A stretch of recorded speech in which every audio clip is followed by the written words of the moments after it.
আশা করি স্পষ্ট দেখতেই পাচ্ছেন। পৃথিবীর সবথেকে উঁচু 5টি শৃঙ্গের মধ্যে 4টিকেই এই সান্দাকফু থেকে দেখা যায়। আর দেখুন না, রডোডেন্ড্রনে পুরো লাল হয়ে আছে পাহাড়। নমস্কার, সবাই কেমন আছেন? আশা করি সবাই খুব ভালো আছেন। আমিও ভালো আছি। আমি পিয়ালি, আমার নতুন একটি ভিডিওতে আপনাদের সবাইকে স্বাগত। আজ শুক্রবার, এখনই সকাল 5:30টার মতো বাজে, আর আমি আজকের ভিডিওটি এখন থেকেই শুরু করছি।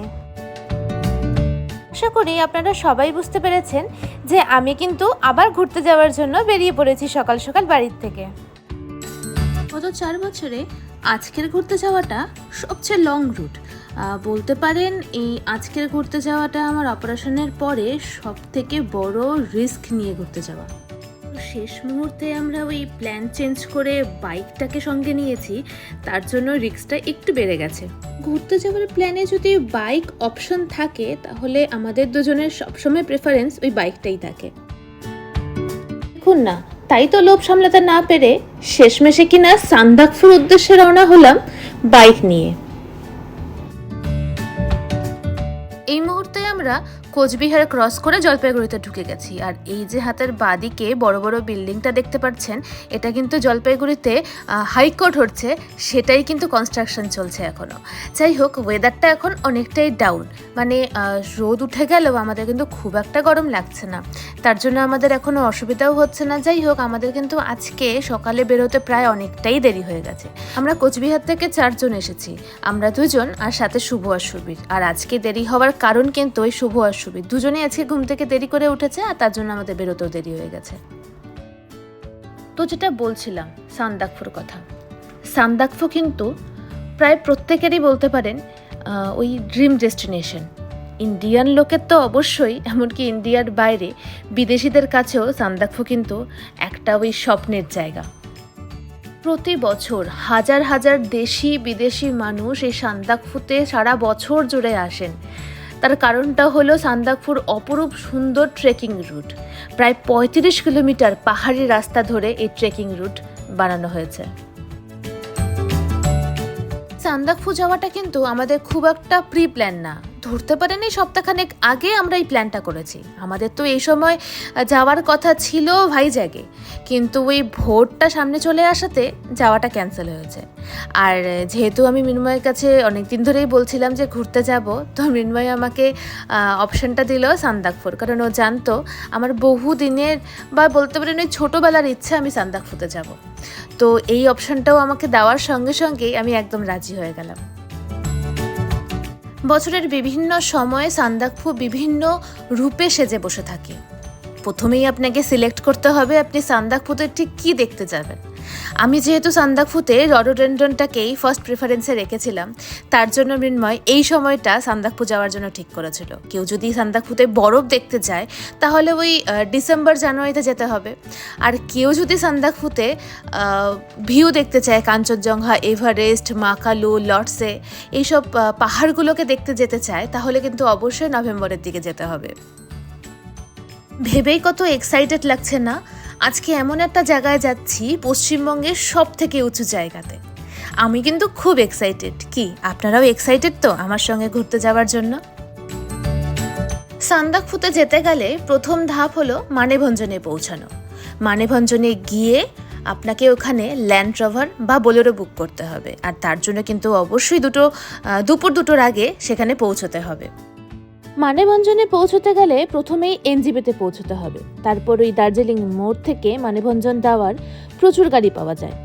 কেউ যদি পুরো গাড়ি বুক করতে চায় একদম ডাইরেক্ট মানেভঞ্জন পর্যন্ত, তাহলে ওই 2300 টাকা থেকে 4000 কি 5000 টাকার মধ্যে প্রচুর গাড়ির অপশন পাওয়া যায়। সেক্ষেত্রে ওই বড় গাড়ি বা ছোটো গাড়ির ক্ষেত্রে টাকাটা একটু উপর নিচ হতেই পারে। তাছাড়াও কিন্তু কেউ চাইলে শেয়ার কারেও যেতে পারে। দার্জিলিং মোড় থেকে সুখিয়া পুকুরি পর্যন্ত পার পার্সন ওই 300 বা 350 টাকায় পৌঁছে যাওয়া যায়। তারপর সুখিয়া পুকুরি থেকে মাত্র 50 টাকায় মানেভঞ্জনে পৌঁছে যাওয়া যায়। এখন ওই সকাল 10টা বেজে গেছে, আর আমরা কিন্তু এই মুহূর্তে আছি শিলিগুড়িতে। না, আমরা শহরের ভেতরটায় ঢুকবো না, আমরা বাইপাস হয়ে মাটিগাড়া হয়ে বেরিয়ে যাব। কিন্তু এই সময়টা আমরা ওই ব্রেকফাস্ট করে নিয়েছি, আর ঘন্টাখানেকের মতো আমাদের রেস্টও হয়ে গেছে, আর তারপর কিন্তু আমরা আবার বাইক নিয়ে বেরিয়ে পড়েছি।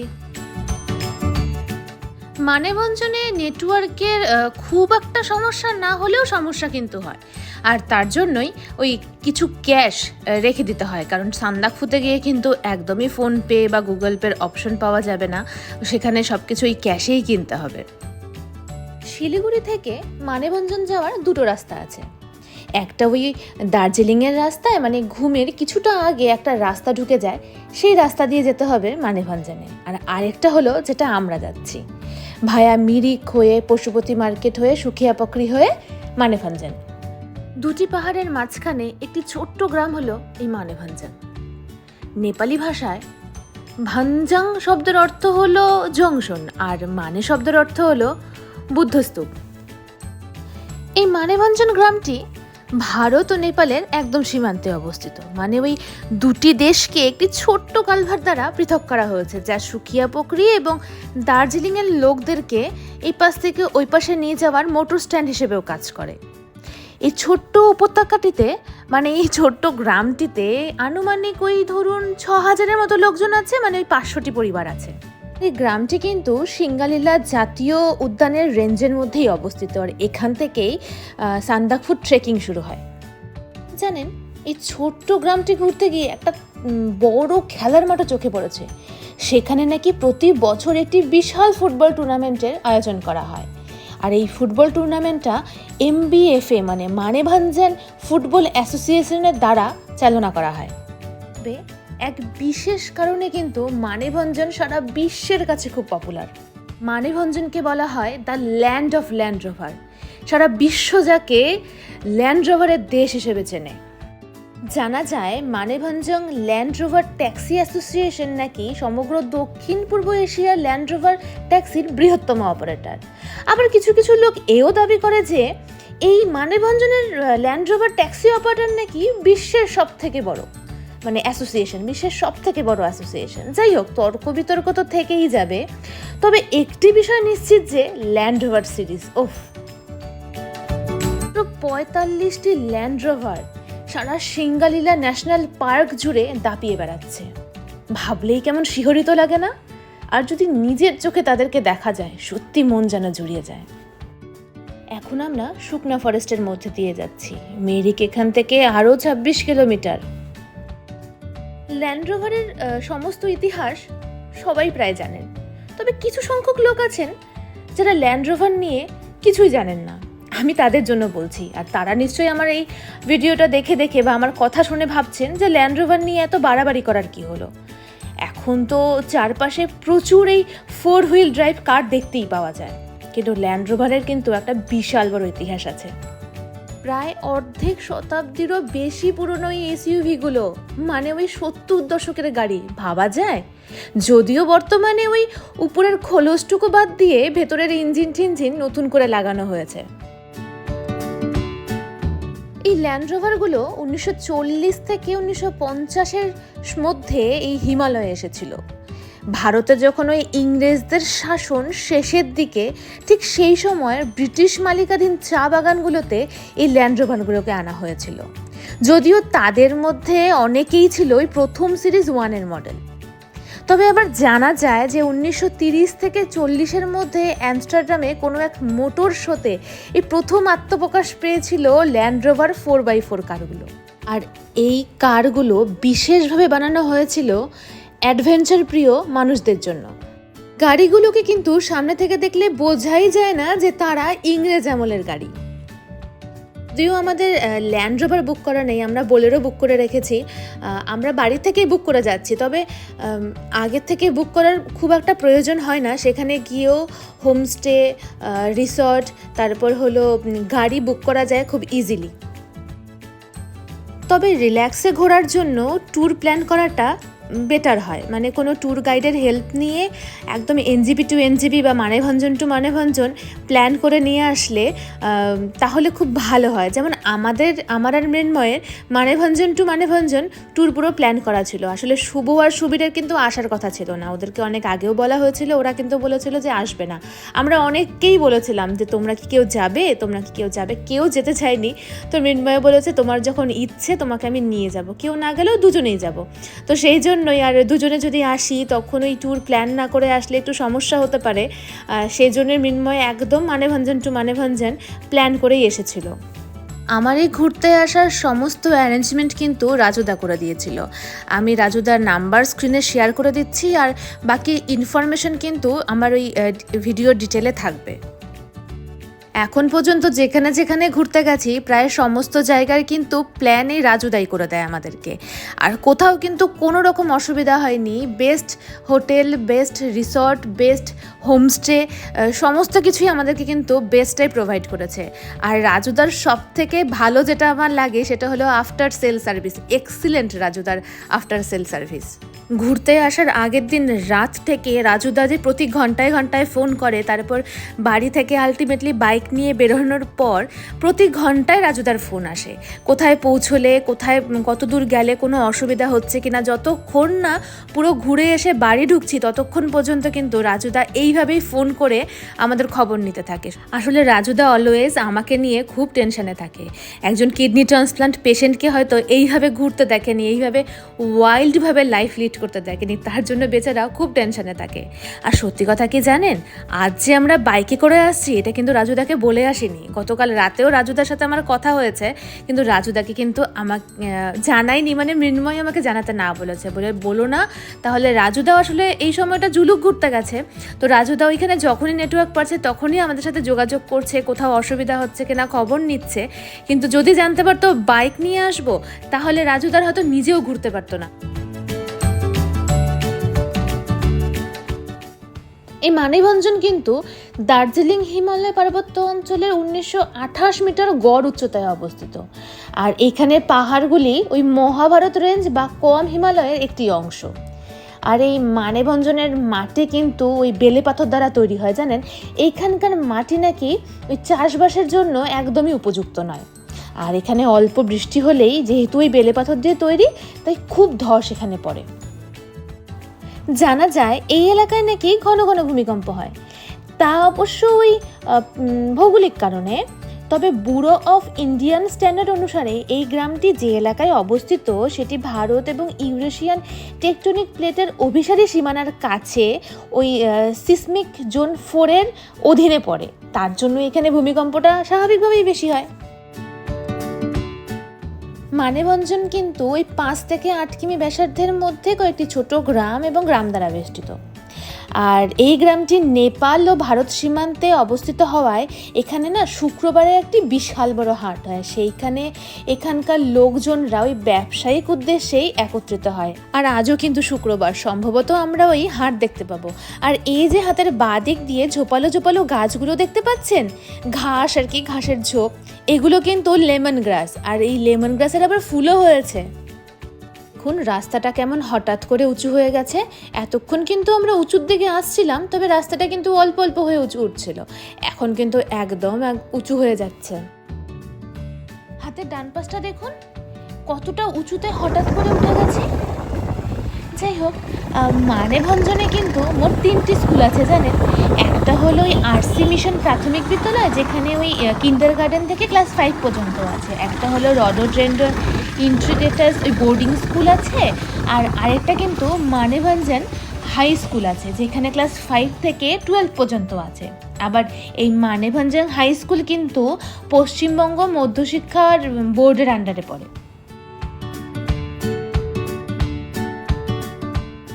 মানেভঞ্জন কিন্তু আমাদের পশ্চিমবঙ্গ রাজ্যের দার্জিলিং জেলার দার্জিলিং সদর মহকুমার একটি ছোট্ট ট্রানজিট শহর। আর এই গ্রামটি দার্জিলিং শহর থেকে মাত্র 28 কিলোমিটার দূরে সিঙ্গালীলা জাতীয় উদ্যানের একদম প্রবেশদ্বারে অবস্থিত। এই এলাকায় মোট 78টি চা বাগান আছে, যা দার্জিলিং টি উৎপাদন করে এবং রপ্তানিও করে। আমরা কিন্তু মিরিকের অনেকটাই কাছে চলে এসেছি। দেখুন, আশেপাশের চা বাগানগুলো দেখলেই কিন্তু বোঝা যাচ্ছে আমরা মিরিকের কতটা কাছে। আর মিরিকের চা বাগান কিন্তু অসম্ভব সুন্দর লাগে আমার দেখতে, কি সুন্দর সবুজ হয়ে আছে। আর এই পাতাগুলো তুলে ফেলার পর তারপর যখন আবার একটা বৃষ্টি হবে তখন কিন্তু আবার নতুন নতুন পাতা গজিয়ে যাবে।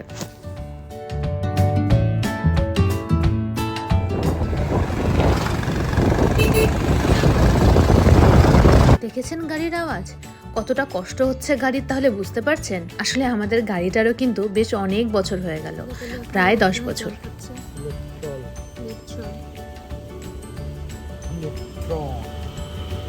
অসুস্থ ছেলেটা আসছে আজকে। অসুস্থ মানুষটা এত দূর গাড়ি চালিয়ে এসছে, এখন দাঁড়িয়ে দাঁড়িয়ে ইলেকট্রনের জল খাচ্ছে। পাহাড়ে উঠলে ওই ডিহাইড্রেশনের প্রবলেম হয়, মাথা ব্যথা হয়, সেটা আমারও হয়। তার জন্য বেশি বেশি করে জল খেতে হয়। তবে শুভ এক আশ্চর্য ব্যক্তি, যার নাকি পাহাড়ে উঠলে মাথা ঘোরায়, তাও আবার পাহাড়ে আসার জন্য একদম লাফাতে থাকে। আকাশে প্রচণ্ড মেঘ, তার জন্য ওই দূরের উপত্যকাগুলো পরিষ্কার দেখা যাচ্ছে না, না হলে ভিউ এত সুন্দর হতো যে কি বলবো।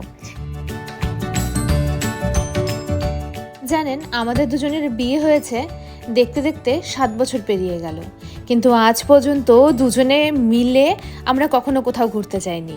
সেই কাছাকাছি চিলাপাতাই হোক, রাজা ভাত খাওয়াই হোক বা জয়ন্তী হোক, আমাদের সব সময় লোকের প্রয়োজন হয়। আমরা দুজন ঘুরতে যাওয়ার থেকে আমরা মনে করি 5-6 জন ঘুরতে গেলে বেশি মজা হবে।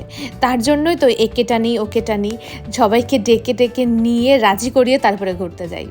তবে এইবার কিন্তু আমাদের দুজনেরই প্ল্যান ছিল যে আমরা দুজনেই ঘুরতে যাব। আর তাই তো মৃন্ময় এত সুন্দর করে দুইজনের একদম প্যাকড আপ শিডিউল করে একটা সুন্দর প্ল্যান বানিয়েছিল রাজুদার সাথে মিলে।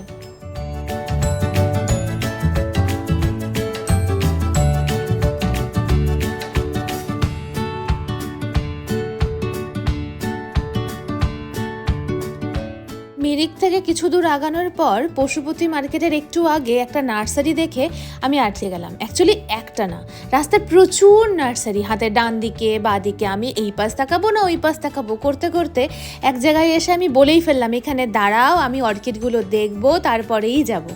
তারপরে এত সুন্দর সুন্দর গাছ, এদের দেখে আমার পাগল পাগল অবস্থা। তারপর তো আমার মনে হচ্ছিল এটা নিয়ে যাই ওটা নিয়ে যাই, এত এত সাকুলেন্ট দেখে আমার মন প্রাণ সব ভরে গেছিলো।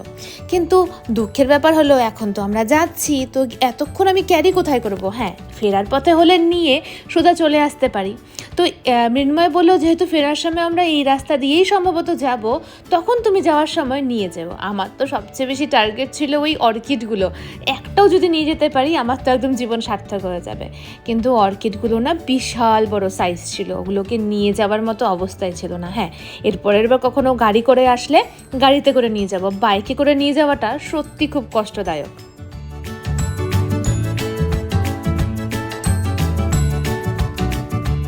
সামনের এই বোর্ডটা দেখে আমরা দাঁড়িয়ে পড়লাম, আর সেইখানে দাঁড়িয়ে আমরা যখন বোর্ডটা দেখছিলাম তখন দূর থেকে একটা পুলিশ কাকু আমাদেরকে ফলো করেছে। তো ভেবেছে আমরা কেনই বা ওখানে দাঁড়িয়েছিলাম, আমাদের দেখে তার জন্য ডেকে পাঠিয়েছে। কাকু ভেবেছে, কাকু বুঝতে পেরেছে যে আমরা রাস্তা বুঝতে পারছিলাম না। তারপর মৃন্ময়ের ইচ্ছে ছিল যে আমাকে ওই পশুপতি মার্কেটের সাইড দিয়ে, নেপালের পাশ দিয়ে যে রাস্তাটা গেছে ওই রাস্তাটা দিয়ে নিয়ে যাবে। কিন্তু কাকু বারবার আমাদেরকে বোঝাচ্ছে যে ডান পাশ দিয়ে যাও, এদিক দিয়ে মিরিক লেক হয়ে মিরিক লেক ঘুরে তারপর তোমরা মানেভঞ্জনের দিকে যেতে পারবে। একজন বড় মানুষ যখন এতবার করে বলছেন, তাহলে কথাটা অবশ্যই শোনা উচিত। আর তার জন্যই আমরা ওই মিরিক লেক দিয়ে, মিরিক লেক দেখে মিরিক বাজারের মধ্যে দিয়ে তারপর আমরা এই রাস্তা দিয়ে বেরিয়ে গেছি। আর কাকুর সাথে কথা বলতে বলতে এটাও জানতে পারলাম যে কাকু কোনো এক সময় কোচবিহারেও পোস্টিং করেছেন, কাকুর পোস্টিংও কোচবিহারে ছিল আর কি। তারপর কিছুক্ষণ কথা বলে আমরা কিন্তু বেরিয়ে পড়েছিলাম।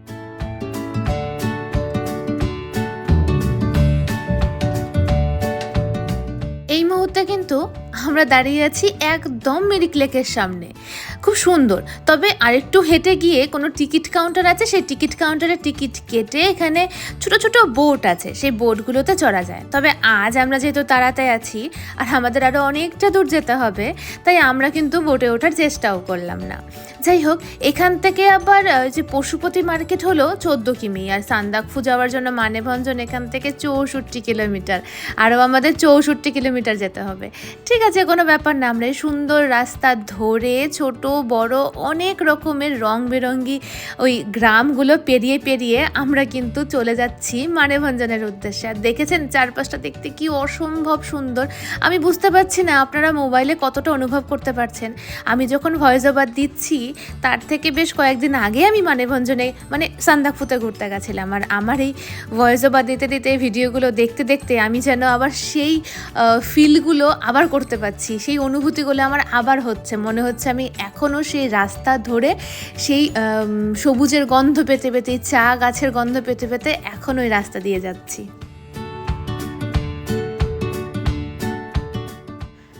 ঘুরতে আসার অপশানে যদি পাহাড় আর সমুদ্র থাকে, আমার কাছে কিন্তু 100 টাইমস পাহাড় অপশানে থাকবে, মানে আমার সিলেকশানে থাকবে। আমার পাহাড় এত ভালো লাগে আমি জানি না।